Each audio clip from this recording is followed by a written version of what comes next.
In the few years that I've been here at Airsoft GI, Cisco, myself, and Kevin behind the camera have been asked this question many times. What is your favorite airsoft gun? What do you recommend? What kind of airsoft gun do you like? If you ask me, I'll tell you what my favorite airsoft guns are and why it's KWA. Okay, just cut the camera. What is going on, Mail Gang? It's Boaz here, and as you've clicked on the thumbnail of this video, you know that I'm going to be listing off my favorite KWA guns. I am not paid to say this, by the way. KWA did not pay me to say any of this. I have been an unironic enjoyer of KWA ever since I was in high school when I got my very first G2X KWA SR7 M4. It still works to this day, which brings me to the point why I love KWA, why I'm such a loyal fan of their guns. Number one, I am not a tech savvy guy. I do not like opening up the gearbox and doing upgrades myself because I have the spare parts syndrome. When you put the gun back together, you end up with a bunch of spare parts. You know, I'm that guy. So I don't like upgrading the guns on my own. So KWA, their guns perform very solid out of the box without you needing to really do anything to them. Number two, they're just so solid. There's like externally, I've abused my KWA guns time and time again, and they've come out the other end smiling. So it is definitely a brand that I trust, especially when I abuse the crap out of my airsoft guns. And number three, they just look so dang clean. Their design language is some of my favorite in the airsoft industry. So let's get into it. Coming in at number three is going to be the KWA original Ava 4 AEG.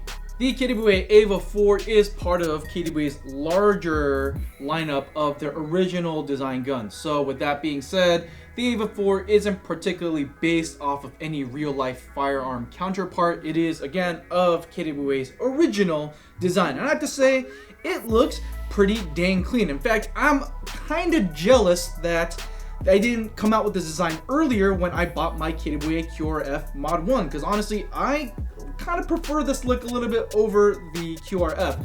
Over here you can see that you have this nice curved pistol caliber style magazine. Just makes it look like a nice classic SMG. You have the nice polymer sturdy receiver along with their original series style handguard. And it does come with a lot of extra goodies such as the polymer flip-up sights and the foregrip that is included again out of the box. Performance-wise, the Ava 4 is no slouch. It's using KWA's latest and greatest AEG 2.5 Plus gearbox system with variable FPS, which means you don't need to change out a spring if you need to take this indoors or outdoors. In fact, KWA with their 2.5 Plus gearbox can have you shooting anywhere between 330-ish FPS all the way up to 380, 390 FPS. And all you need to do is just use their T-handled hex key tool that they give you out of the box, and you just crank her up or down at the end of the gun to have you meet the chrono requirements of your airsoft field. I mean, it's as convenient as it can get. The Ava 4 is really sturdy and lightweight because of KWA's premium polymer receiver set, and I just love the angle of the pistol grip. It just feels so nice in my hands when I grip it. And the tanker style PDW stock over here, like I love this stock. It has so much battery space here at the little tube section, but one thing I love doing at the beginning of every game is when the refs blow the whistle, I just love to rip that bad boy out right into position. It just feels so satisfying. But over here, the Ava 4 is kind of configured more or less to how I personally run my QRF Mod 1. And so I have the nice small pistol style flashlight and the FC1 red dot sight that we now officially carry at airsoftgi.com. Okay, so all in all, I just think that KWA put a lot of good thought into the whole series of original guns. I just happen to really like not the MP5 version of the originals. The best part about the Ava 4 is going to be the price point. You are pretty much getting KWA's premium internal quality parts at less than $300. I believe as of right now at airsoftgi.com, the Ava 4 does retail for $250. So if you want the full KWA experience but not want to pay the full KWA price, the originals are definitely the way to go. The next KWA gun on my list is going to be the KWA VM4 Ronin T6. The T6 is a gun that I really do love, but I could never really justify getting one myself just because I have so many M4s in my collection. But I remember when the T6 first came out, I instantly fell in love with how clean and aggressive the gun looks, especially with the KWA tasty, delicious looking tanker style PDW stock that again has a ton of battery space here, and their sturdy, nice, strong metal receiver set, along with their clean aluminum snaggletooth looking rail system. I personally don't really like the snaggletooth design on a lot of their guns, but for some reason on the T6 it looks just right. On the gun here, I have the EG1 reflex sight, again available at Airsoft GI now, and FMA Labs end goal, and it does come with the MS-120 magazine, the PTS pistol grip, and it doesn't take much to make this gun look super cool. It fits the role. It looks like the definition of what a compact M4, like a CQB M4 should be.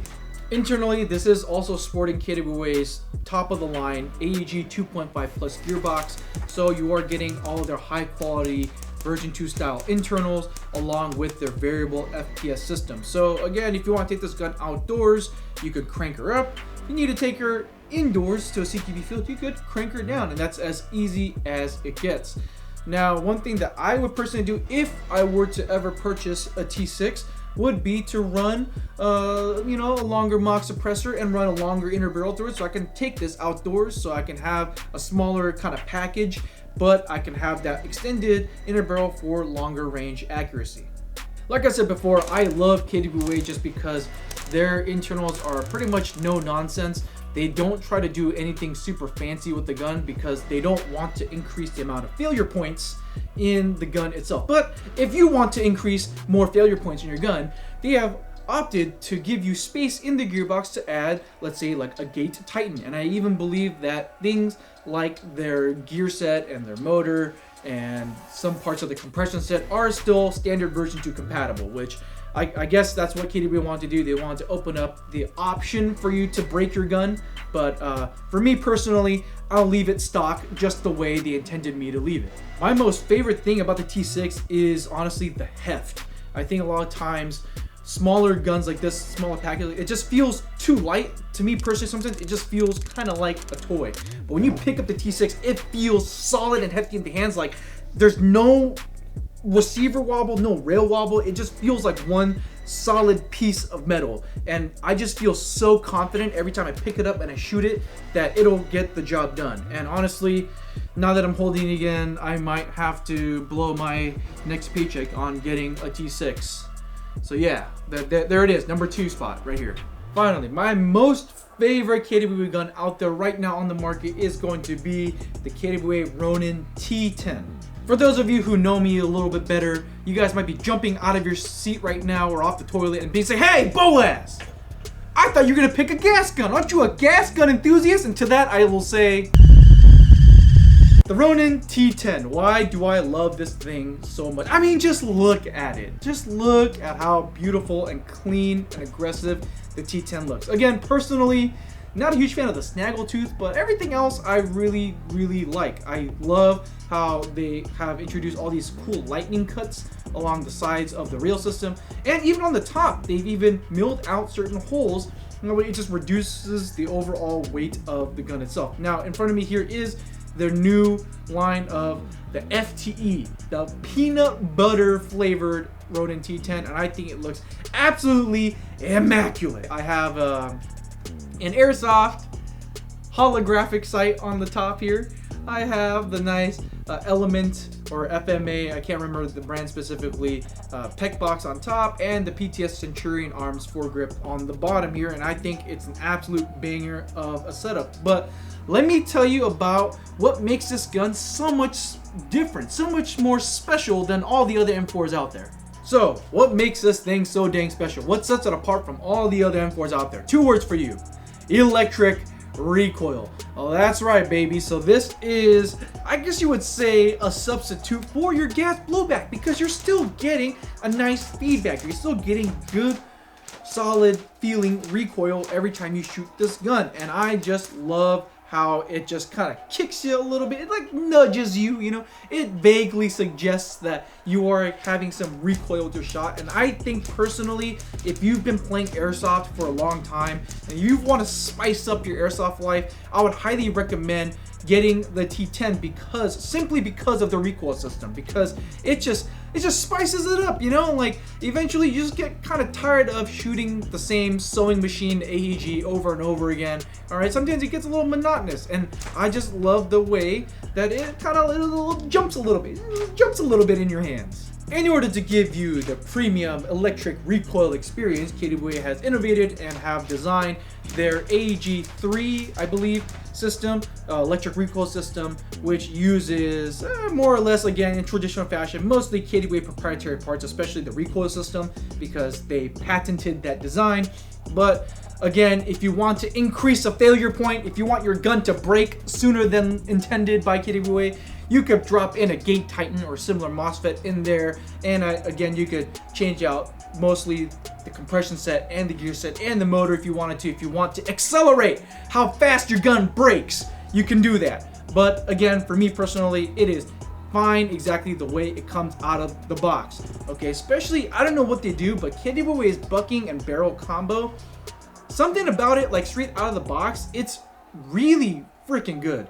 Like, I don't know the specifics about their buckings or how they design the hop-up units, but again, like, there's just something about it. So there's plenty of KWA guns that I just leave absolutely bone stock, and I've kept it that way for years, and the Ronin T10 is no exception. The Ronin T10 does cost over $400, which comfortably puts it at the top shelf of airsoft guns. It is definitely what we consider at the high-end, high-tier airsoft gun territory. And I will say, you do get what you pay for. Not only do you get premium internal quality and a really nice enhanced premium feature such as electric recoil, but they do give you a lot of goodies out of the box, such as the flip-up polymer sights from PTS, the very nice PTS pistol grip, which, by the way, this specific pistol grip without the beaver tail, very sought after item in the airsoft market. In fact, PTS themselves are having a bit of a stock issue because they just sell out so fast. But if you get the KWA T10 or most of the KWA Ronin guns, it's guaranteed for you out of the box. All right, and you get the nice PTS enhanced polymer stock with a ton of battery space. Now, I will warn you real quick, because of the electric recoil system, it is stored in their proprietary buffer tube, so you will not be able to store your battery in the buffer tube, which is why they gave you a chunkier stock. Not personally my style, but it's just something that I just have to live with in order to get that very Gucci recoil feedback system. We all know that KWA has released their new LM4D to the market, and all of you guys were probably anticipating, maybe hoping that I put it on the list and sing its praises. But in all honesty, guys, I just haven't had as much experience with it as I'd like to, especially with something like a gas rifle. As a lot of you airsoft gas rifle owners know, is that it is a high maintenance system. You have to take care of it, and generally, for the most part, gas rifles are as a whole less reliable than an AEG. So with that being said, I'm still in the phase where I'm just testing out the LM4D and still getting more trigger time behind it, you know, taking it to field, taking it to games, and just seeing how it performs overall before I can give you my well-informed, honest opinion about it. Whether you're a seasoned airsoft player that's been playing for 5 or 10 or 15 years, or if you are more of a beginner player looking for that solid airsoft gun that'll get you through and to kind of help you transition into airsoft as a hobby, I think sincerely that there is a place for KWA in your heart. Now hear me out. If you are that seasoned airsoft veteran and you've been upgrading the snot out of your airsoft rifle, you know, and it's begging to die, but you won't let it die and you keep reviving it, okay, to have it perform, having a solid, reliable backup gun like a KWA will help you get through your day, because again, it performs really great out of the box, and you can rely on it every time you plug the battery in and go play with it, right? And if you're more of a beginner and you just want that one airsoft gun to get you started into the hobby, I think getting something like an original series airsoft gun that costs less than $300 but gives you premium quality internals, and again will run every time you plug that battery in, I just think that KWA has really taken great strides into continually improving the quality of their airsoft guns. Thank you guys so much for watching me shamelessly shill for KDWA for the past 10 minutes or so. Listen, I love KDWA. Again, I'm not paid by them or anything. I just unironically, I really love their guns. And I'm sure Cisco, he's gonna be up next with his favorite gun. What brand does he really like, Kevin? Like what? He's like a G&G fanboy or VFC? I don't remember. He likes too many guns, man. Yeah, I don't know. Yeah, his private collection is extensive. Maybe we'll get a peek into it one of these days. But if you guys like what you're seeing, please make sure to hit the subscribe button as well as liking the video and ringing the bell icon to get notified every time we upload a new video. And if you would like to directly support the channel, if you want to keep these lights on and help keep that camera rolling, please make sure to stop by Airsoft GI for all your airsoft needs. Okay, that will directly support the channel and help me eventually acquire every single KDWA gun under the sun. But until next time, I'm Boaz, and I'll see you next time, Mail Gang.